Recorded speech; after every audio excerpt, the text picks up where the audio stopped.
In the year 1864, in the December of that year, to be more exact, James Murray, barrister at law, did a lot of grouse shooting. During the last few days of the season, he made several trips across the northern moors after the elusive and soon-to-be prohibited birds. December. The wind was due east. The moors were bleak and wild. On his last expedition, the very day before the ending of the season, James Murray became hopelessly lost.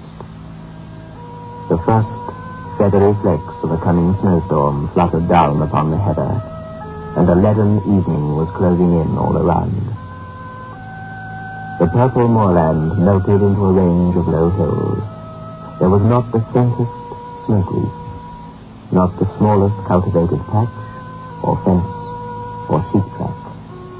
The world had changed, become hostile, alien. Murray shouldered his gun and pushed wearily forward, on and beyond midnight.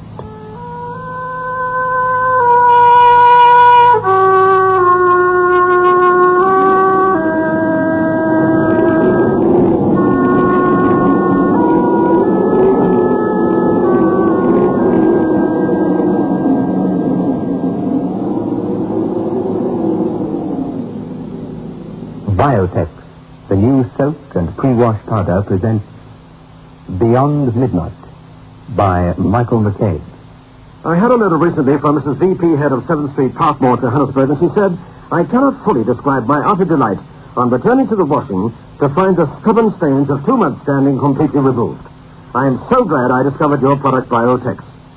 And now Mrs. J. Longman of Cambridge, West East London, wrote to say, "Just a word of thanks for your new soak and wash powder, Biotex. I find it almost too good to be true. I've just finished my first packet, and I washed all my baby's woolens with it, and they really do stay white. And what is more, they keep their shape so well, too. Once again, thanks for a wonderful product. I'm just hoping you won't wait too long before putting a large economy-size packet on the market." Well, thank you, Mrs. Head of Parkmore, and Mrs. Longman, for your endorsements. I, too, can endorse Biotex by making certain claims to you, ladies, the most important of which is that with Biotex, the stubbornest, the very stubbornest stains just vanish merely by soaking.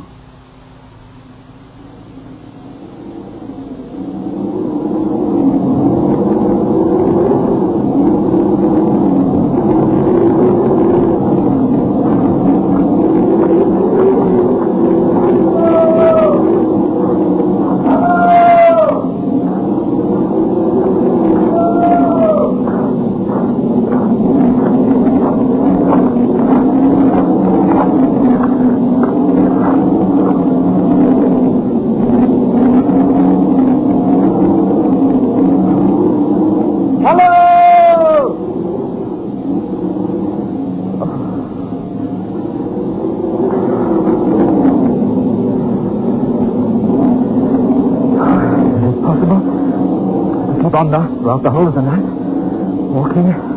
Will there not come a time when my limbs simply fail me? Walking in circles. Circles. Hello! Oh, can you hear me? Here, this way, here. Can you find me? Here. I'd almost given up. I'd begun to think of falling down and sleeping. I must have been walking in circles. Oh, thank God, thank God. What for? Praise be. What for? Well, for you, of course. I began to fear I should be hopelessly lost in the snow. Then, folks do get cast away hereabouts from time to time. And what to hinder you from being cast away likewise? If the good Lord is so minded that you and I shall be lost together, friend, we must submit. But I don't mean to be lost without you. How far am I now from Golding? A good 20 miles, more or less. And the nearest village? The nearest village is Wyke, and that's 12 miles to the side. Where do you live, then? Out yonder. I pray you, keep that lantern steady. You're going home, I presume? Maybe I am. And I'm going with you. Oh, it ain't no use. He won't let you in. Not he. We'll see about that. Who is he? The master. And who is the master? Back out to you. Well, lead the way, please. And I'll engage that the master shall give me supper and lodging tonight. You can try. Wait, man, wait. I've been lost for long enough. You can't afford to do this like the rest of the world.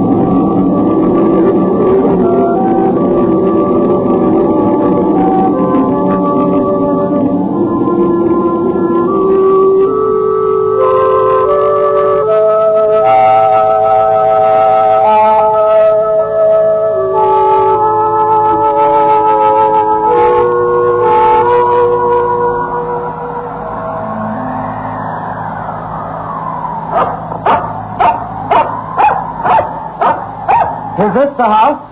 Aye, it's the house. Down there.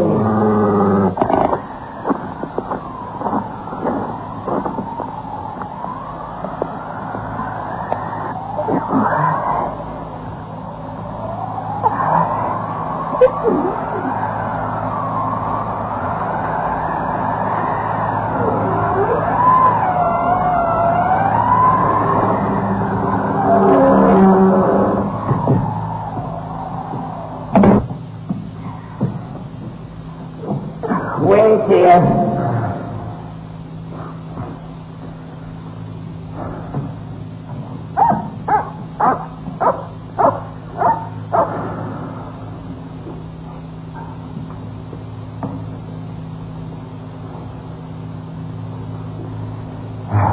Children, at least.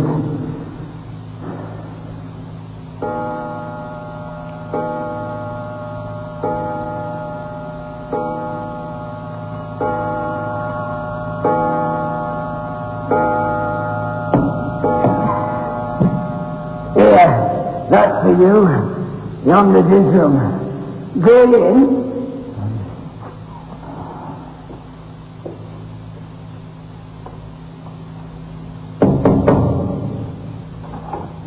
Who are you? How came you here? What do you want? James Murray, barrister at law. On foot across the moor. Meat, drink, and sleep. Mine is not a house of entertainment. Jacob, how dared you admit this stranger? I didn't admit him. He followed me over the moor and shouldered his way in before me. I'm no match for 6'2". And pray, sir, by what right have you forced an entrance into my house? The same by which I should have come to your boat if I were drowning. The right of self-preservation. Self-preservation? There's a foot of snow on the ground already. It'll be deep enough to cover my body by daybreak.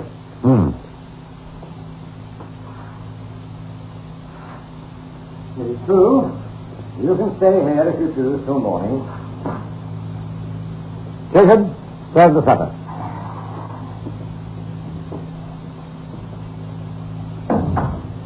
Be seated. Your manners are excellent, my friend. It is a very fine head, like a poet's. Kind of scientist you must be if this room's a telescope. Pictures, saints and devils, geological specimens, microscope. And is there an organ there in the corner? Books, books, and more books. Enough to keep a keen man busy for a year. And why do you not speak to me, blasted? You don't even know your name. But there you look like a big Vic from Beethoven. I wonder if you would consider it bad taste if I drew nearer the fire.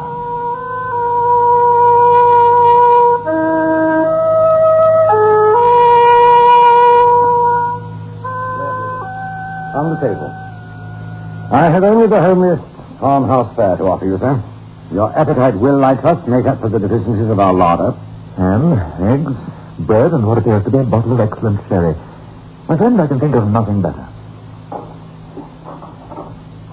Thank you 1,000 times, thank you. You have preserved my life. Please be seated. Was the food upon these dishes be poisoned, I wonder? Forget it, I cannot help it. At least I shall expire with a full stomach.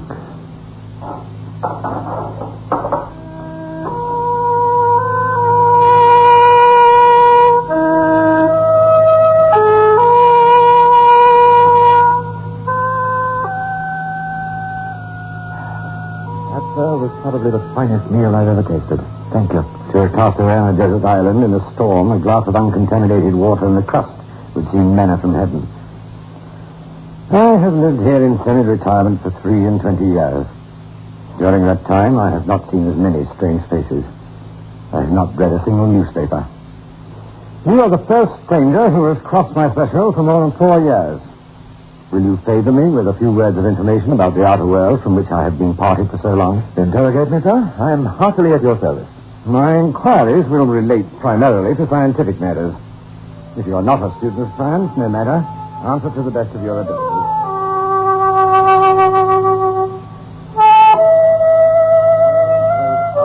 More and more skeptical of all that lies beyond its narrow radius. Show me any fact in physics, in history, in archaeology, which is supported by testimony. I believe he has forgotten my presence. Attested by all. Here is a brilliant man, a man of vision, spurned by his contemporaries because of his greater knowledge, a man born out of his time.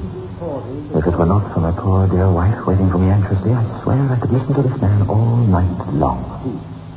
Branded as a visionary, held up for ridicule for my scientific beliefs, hooted from that field of science in which I'd labored with honor for during all the best years of my life. These things happened just 23 years ago. Since then, I have lived as you see me living now, and the world has forgotten me. And I have forgotten the world. And there, sir, you have my history. It is a very sad one. But it is a very common one. I have only suffered for the truth, as many a better man has suffered before me. You shall have more sherry. Pray, why do you look suddenly so anxious? I was thinking of my wife, my poor little wife. We have only been married 4 months, and she'll be waiting for me, watching for me, not knowing anything about my fate. I promised, you see, that I should return before dark.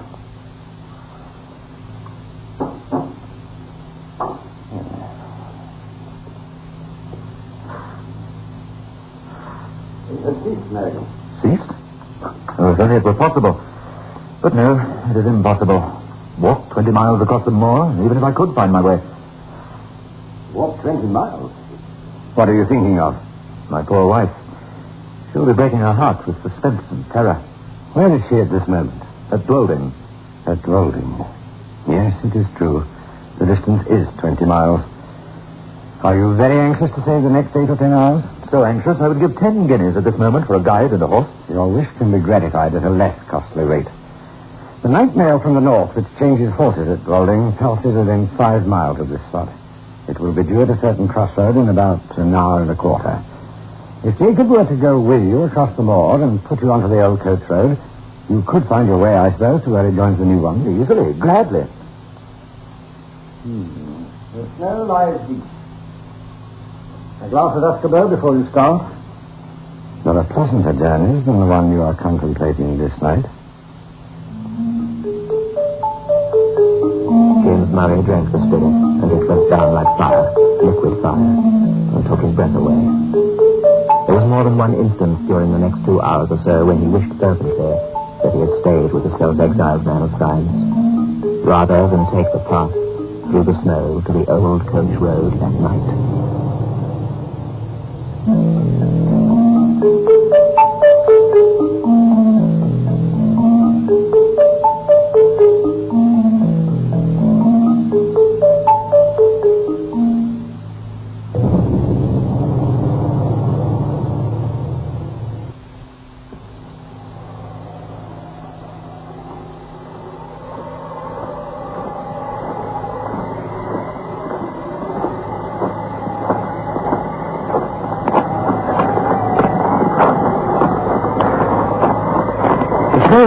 And yet I cannot remember such bitter cold.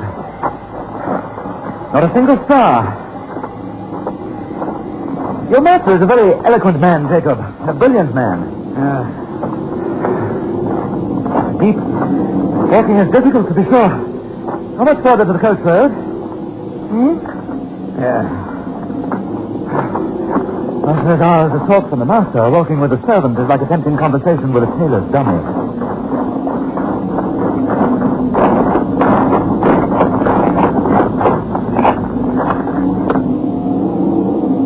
Yon's your road. Keep the stone fence to your right hand, and then you can't fail of the way. This, then, is the old coach road. Aye, it is the old coach road. And how far do I go before I reach the crossroads? Nigh upon 3 miles. The road's a fair road enough for foot passengers, but 'twas over steep and narrow for the northern traffic. You'll mind where the parapet's broken away, close against the signpost. It's never been mended since the accident. Accident? And what accident was that? Jacob? Beg pardon? What accident? The night mail pitched right over, down into the gully below. A good 50 feet or more. Just the worst bit of road in the whole country. Oh, horrible. Were many lives lost? All. 4 were found dead, and t'other 2 died next morning. Oh, terrible. How long since this happened? Jacob, how long since the accident? Just 9 years. Near the signpost, you say. I'll bear it in mind. Good night, Jacob. Good night. And here. Thank you. I'm deeply obliged to you. Good night, sir. And thank you.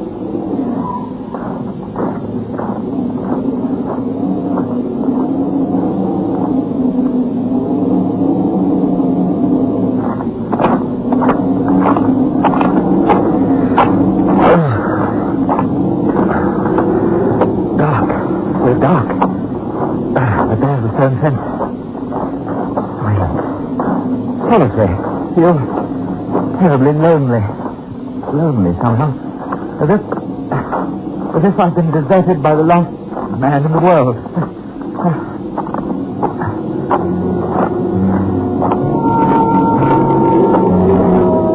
Feet like ice. It is as if I'm scaling some gigantic Alp.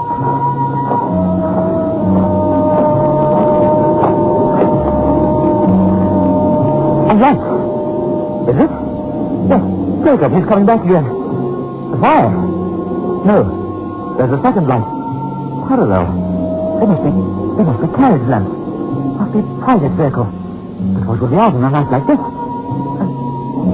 Yes, it is some coast or the other, but this is impossible. It's coming on fast. Can't hear a sound. No. Looks strangely lofty. It is possible that I crossed the crossroads in the dark. Jacob said 3 miles. I have to walk. Can I lift the coach underneath? No, I would never have missed the signpost. And then the coach, for coach it certainly was, bore down upon Murray, came around the bend in the road and came towards him fast.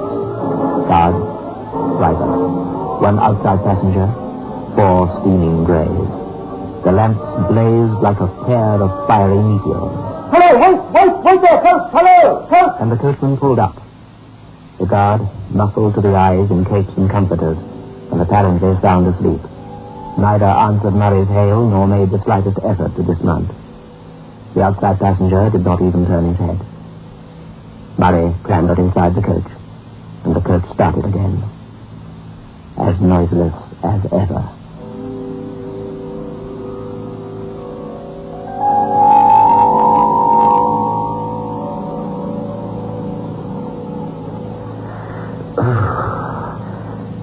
Cold in the coach as it was outside.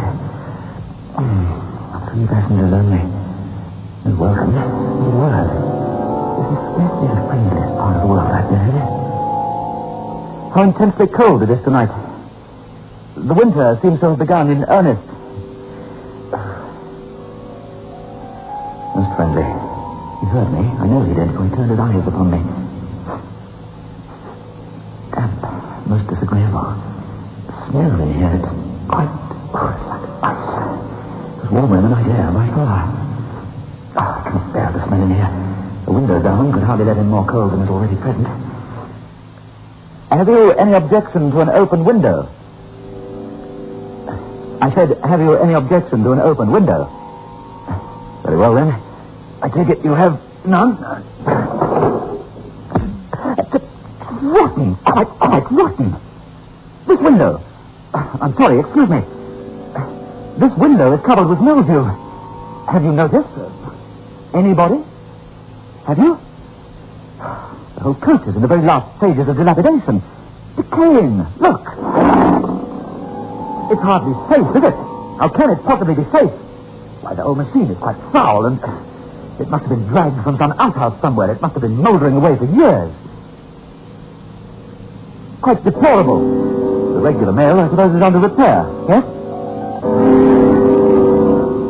The passenger to which James Murray addressed this last remark turned slowly and looked at him.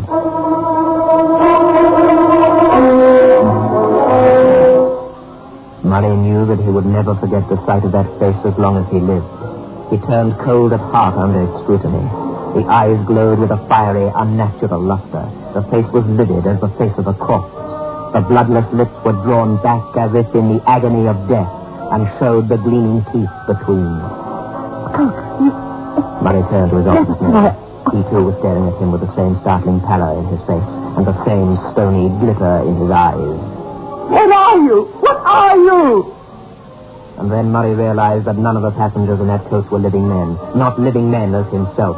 A pale, phosphorescent light, the light of putrefaction, played upon their awful faces, upon their hair, dank with the dews of the grave, upon their clothes, earth-stained and dropping to pieces, upon their hands, which were as the hands of corpses long buried.